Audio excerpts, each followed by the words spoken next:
Today's Take 5 with the Saints, April the 23rd, is a figure in history, St. George, that you may not know a whole lot about St. George, but you've been influenced by him in some way, shape, or form. If you are an Episcopalian, you certainly have.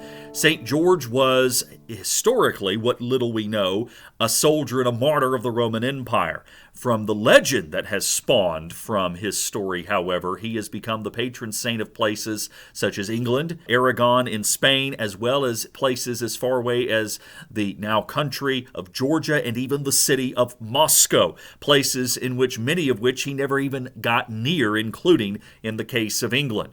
But his legend spawned a flag that has become the symbol found on a lot of things that might be familiar to you today as Episcopalians and as those who might be familiar with the history of the Union Jack on the English flag.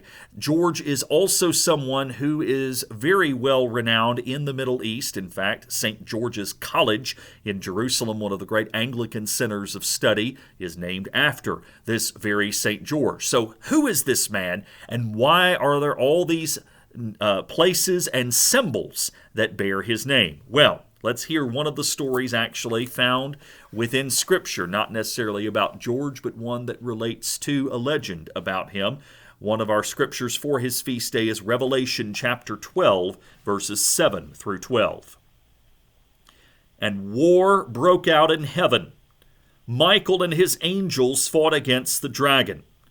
The dragon and his angels fought back, but they were defeated, and there was no longer any place for them in heaven.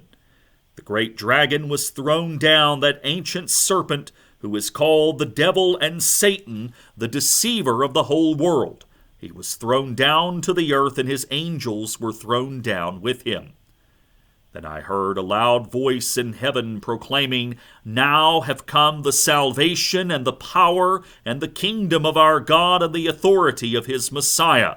For the accuser of our comrades has been thrown down, who accuses them day and night before our God. But they have conquered him by the blood of the Lamb and by the word of their testimony, for they did not cling to life even in the face of death.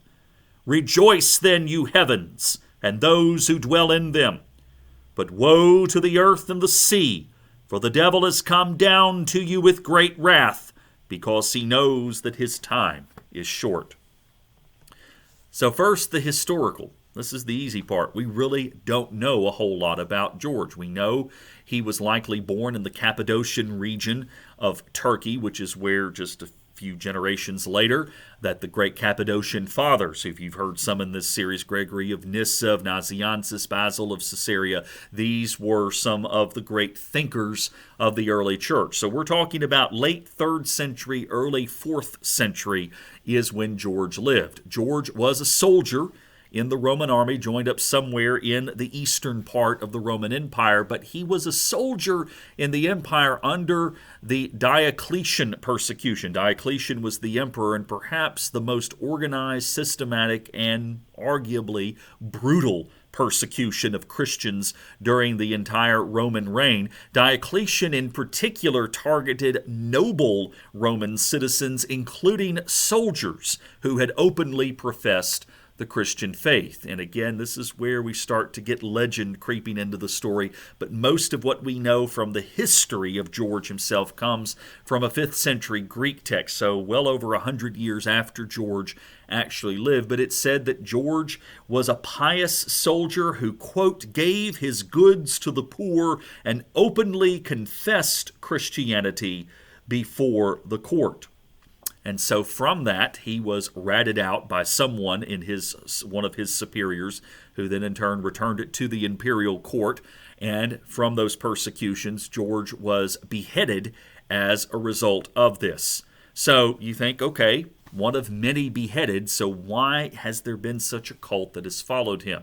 Well, how much of it's historical, how much of it is legend, but there are accounts of George his faithful witness to the faith continuing even up until the moment in which he was executed, that spawned all of these stories within the Roman army, that spawned a few years later, really a generation later, when Constantine became the emperor and Christianity became the official, or at least the tolerated religion of the Roman Empire, and then later the de facto official religion. You had to have heroes in that. Of course, Constantine framed himself as a hero, but we know that George was someone who became well known because of these stories of his life. And just like a lot of things during that time, oral tradition is what originally started with George, and ultimately the stories were codified and written down generations later.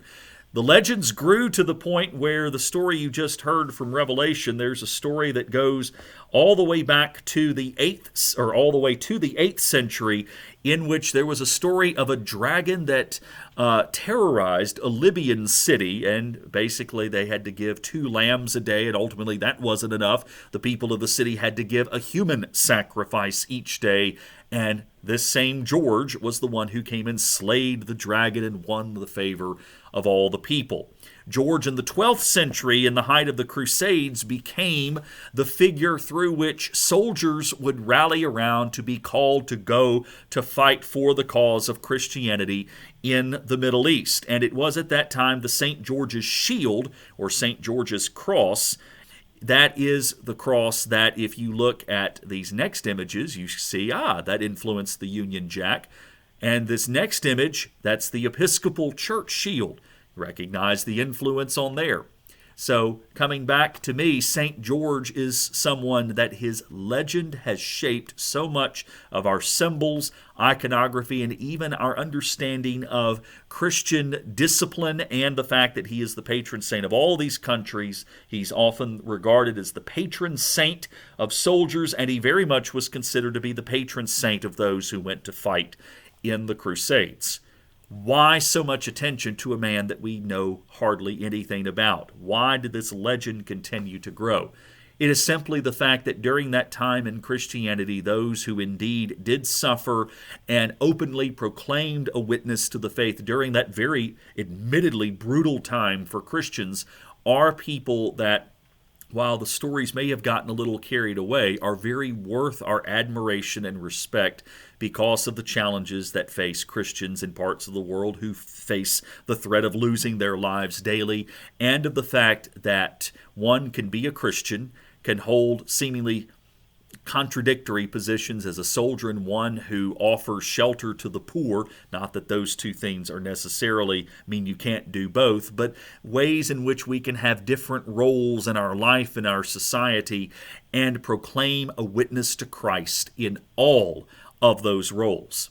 This is why St. George, among other reasons as well, but this is why he is considered and regarded as one of the most preeminent saints, despite the fact that historically we can't really say a whole lot about him, because he was a source of inspiration and hope, and his life helped to inspire others to not only to resist the pressure to denounce their faith, but also to carry on a spirit of Christianity that helped to shape its nobility in the midst of a time in which, during the Constantine acceptance, the nature of Christianity very much changed during that time and in the centuries to follow. So, you can read more about St. George. I promise you there's many other stories out there about St. George, and some of which got to get carried off a little bit.